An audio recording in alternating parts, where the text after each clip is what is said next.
যারা সাজছে সুফি তারা না, সাজই না সুফি না, ডিজিটাল পিসাব না, যারা আসলেই ওলিয়ে কামেল তাহারা সর্বক্ষণ এই দায়মি সলাতকে শিক্ষা দেন এবং দায়মি সলাতের নিয়ম পদ্ধতি সমস্ত কিছু শেখান। তো ইসলামের কিছু মূল নীতি আছে, এই মূল নীতি মধ্যে সলাৎ সর্বশ্রেষ্ঠ।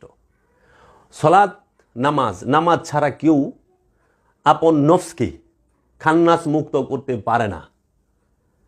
দায়েমি সলাৎ ছাড়া কেউই আপন নফসকে খান্নাস মুক্ত করতে পারে না। দায়েমি সলাতের অনুশীলন ছাড়া কেউই তার নফসকে পবিত্র করতে পারে না, কলবকে পবিত্র করতে পারে না।